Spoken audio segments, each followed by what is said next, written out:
दोस्तों नमस्कार, स्वागत है आप सभी का बेखबर के इस एपिसोड में।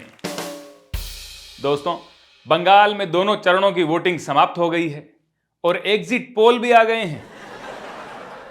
एग्जिट पोल ने बीजेपी की सरकार बना दी है। बनाए भी क्यों ना भाई, जब देश का पीएम 18-18 घंटे बिना रुके, बिना थके, बिना छुट्टी लिए 2014 से बंगाल चुनाव में समर्पित हो जाता हो तो एग्जिट पोल का हक तो बनता ही है।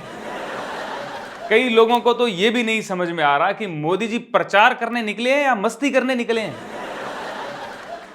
कभी कभी तो लगता है कि मोदी जी के अंदर एक बाल नरेंद्र आज भी जिंदा है, जो कभी कभी चाय के बागानों में घूमता है, कभी नाव पर चढ़ के फोटो खींचता है, खिंचवाता है, कभी कभी 10 रुपए की झालमुरी की जिद करता है और कभी तो फुटबॉल खेलने निकल जाता है।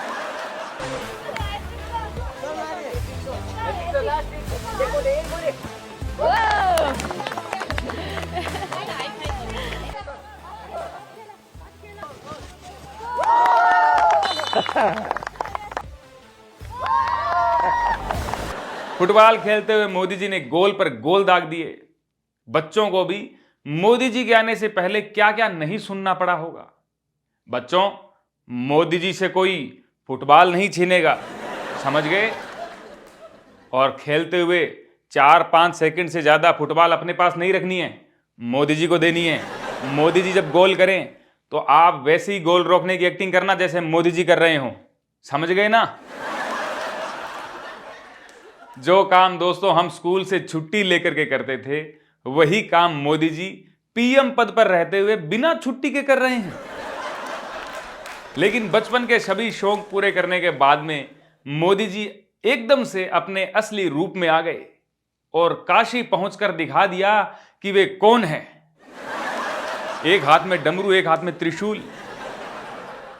मोदी जी काशी पहुंचे, मानो सभी देव प्रफुल्लित हो उठे। गंगा मैया बेटा बेटा करने लगी। मोदी जी ने भी बंगाल चुनाव में जीत की कामना की। देव भी खुश थे, बोले कि चलो इसी बहाने आता तो है। मोदी जी की ऐसी तस्वीरें समय समय पर मिलती रहती है दोस्तों, ताकि लोग इनकी तस्वीरों को फ्रेम में जला करके पूजा के लिए काम में ले लें। खैर, धीरे धीरे पूरे देश को पता लग रहा है कि मोदी जी सच में अवतार हैं। और देखना दोस्तों, किसी दिन दुनिया को भी ये असली रूप मोदी जी दिखा देंगे। 5 राज्यों के चुनाव परिणाम 4 मई को आने वाले हैं। बाकी जगह का पता नहीं, लेकिन अगर बंगाल में जीत जाएंगे तो पूरे देश को बंगाल की मछली खिलाएंगे। ऐसा मैं नहीं कह रहा हूं, ऐसा कहना है बीजेपी के प्रवक्ता अजय आलोक का। अरे भाई घबराइए नहीं भाई, शुद्ध सात्विक मछली होगी, बिना लहसुन प्याज वाली, शुद्ध शाकाहारी मछली। दोस्तों, चुनाव के परिणाम का इंतजार तो सभी को है। जल्दी जल्दी परिणाम आ जाएं तो सभी अपना अपना काम करेंगे, चाहे नेता हो, मंत्री हो या प्रधानमंत्री हो। 2-4 महीने काम हो जाएगा तो भी अच्छा है, फिर तो कोई दूसरा चुनाव आ जाएगा, फिर बिना छुट्टी लिए, बिना थके 18-18 घंटे चुनाव में हाजिर होना पड़ेगा। दोस्तों, परिणाम का इंतजार केवल हमें ही नहीं या नेताओं को ही नहीं, बल्कि कई तेल कंपनियों को भी है। महंगाई की मार से बचाव केवल 4 मई तक ही है, यूं ही समझिए, क्योंकि अब कंपनियों को छोड़िए, एयरलाइंस ने भी हाथ खड़े कर दिए हैं। इतना घाटा उन्होंने झेल लिया है, इतना उनके दिमाग पर लोड आ गया है कि खुद प्लेन भी अब रनवे पर एक दूसरे से टकराने लगे हैं। FIA यानी फेडरेशन ऑफ इंडियन एयरलाइंस ने कहा है कि हमें बहुत ज्यादा नुकसान झेलना पड़ रहा है। अब अगर सरकार ने हमारी मदद नहीं की तो फ्लाइट बंद होने की कगार पर आ जाएगी। भाई, सरकार से निवेदन है कि अब तो सभी राज्यों और सभी चरणों के मतदान हो चुके हैं। अगर 4 मई से पहले सरकार कुछ करना चाहे, कुछ बड़ा मास्टर स्ट्रोक लाना चाहे, तो हम तैयार हैं भाई। बस ये फ्लाइटें व्लाइटें बंद मत होने दो। दोस्तों, अब बात करते हैं बीजेपी द्वारा किए जा रहे विपक्ष के विरोध की, क्योंकि विपक्ष ने नारी बंधन अधिनियम के विरोध में वोट डाले थे, तो इसका तो खामियाजा भुगतना पड़ेगा। आपको और मुझे अगर ये लग रहा था कि ये खबर पुरानी हो चुकी है, तो ऐसा नहीं है। देश में जगह जगह बीजेपी की महिला कार्यकर्ता विपक्ष का विरोध कर रही हैं और इस कदर कर रही हैं कि बीजेपी से भी नहीं संभल रहा है। जयपुर में महिलाएं विरोध मार्च करने निकली और बीजेपी के प्रदेश अध्यक्ष ने जैसा कहा वैसा उन्होंने नहीं किया, तो अध्यक्ष जी गुस्सा हो गए और ये कहते हुए निकल गए कि महिलाओं का तो भगवान ही मालिक है। दोस्तों, महोबा में एक बीजेपी की महिला नेत्री ने बीजेपी के जिलाध्यक्ष पर पहले तो कई संगीन आरोप लगा दिए, बहुत गंभीर आरोप लगाए, लेकिन 2 दिन बाद ही महिला नेत्री को एहसास हुआ कि ऐसा तो कुछ हुआ ही नहीं था। सफाई में उन्होंने इतना ही बोला कि मैं बहुत परेशान थी, इसलिए ऐसा कह दिया बस। भाई, अब समझ से तो बाहर यह है कि परेशान पहले थी या कहने के बाद में ज्यादा हो गई। दोस्तों, बहराइच से भी बड़ा गजब का मामला देखने को मिला।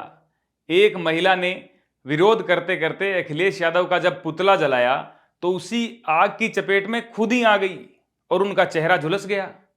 हॉस्पिटल में जब वो एडमिट थी तो खुद अखिलेश यादव उनका हाल चाल जानने पहुंच गए। कमाल है भाई।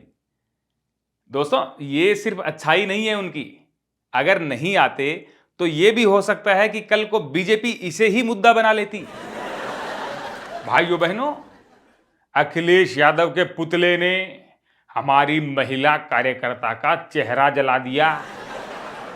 साथियों, जब पुतला इतना खतरनाक हो सकता है तो आप देखिए असली अखिलेश यादव कितना खतरनाक होगा। साथियों, आप आंखें खोल लीजिए। दोस्तों, नेता तो आखिर नेता होते हैं, कुछ भी कह सकते हैं, कोई भरोसा नहीं है। कल को आपको यह डिमांड भी सुनने को मिल सकती है कि ट्रेन अब हरी झंडी से नहीं बल्कि भगवा झंडी से चलाई जाए। आश्चर्य मत कीजिए दोस्तों, राजस्थान के बाड़मेर की खबर को देखिए, जहां पर बीजेपी के एक नेता ने एडीएम साहब से विजय रथ को हरी झंडी दिखाते समय कई बार यह कहा कि अब इसे हरे रंग की बजाय भगवा रंग में कर दो।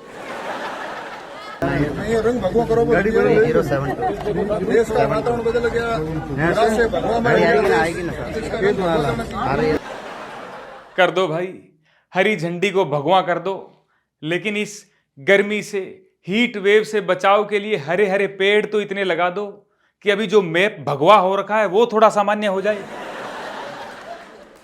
वैसे इसके लिए कहां हरे पेड़ की जरूरत है दोस्तों, क्योंकि ज्योतिरादित्य सिंधिया जी ने यह साफ कह दिया है, और ना मेरी गाड़ी में एयर कंडीशन चलती है, ना एसी के वातावरण में मैं बैठता हूं। और जब लोग मुझसे पूछते हैं कि मई जून के माह में भी 51 डिग्री की गर्मी में, मैं कहता हूं कि ये चंबल की चमड़ी है।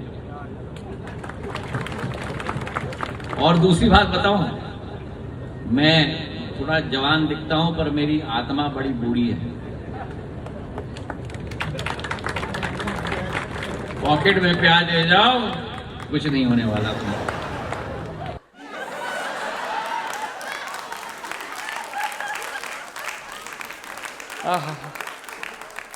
अरे भाई, हमने इतना मान लिया कि प्याज लू से बचाता है, लेकिन प्याज एसी का भी काम करता है। ये तो आप वही कर रहे हो जो मोदी जी करते हैं, मतलब आप लोग तो समझ ही गए होंगे।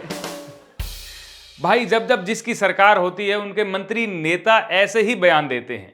कांग्रेस के 2014 के पहले बयानों को जब आप देखेंगे तो आपको ज्यादा फर्क नहीं महसूस होगा। अब जिनकी सरकार होती है वो ऐसे ही बयान देते हैं, हर कोई विपक्ष में आते ही एकदम से सबसे अच्छा हो जाता है।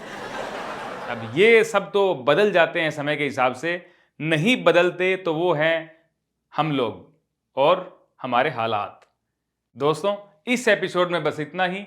जरूर बताइएगा आपको कैसा लगा ये एपिसोड, लाइक कीजिएगा, शेयर भी कर दीजिएगा और सब्सक्राइब करके ज्वाइन भी कर लीजिएगा। मतलब जो हो सकता है वो कर लो, बस ये बात है।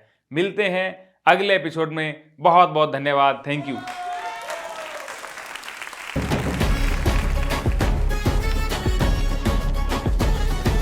खबर सबको है पर खबर से है सब बेखबर।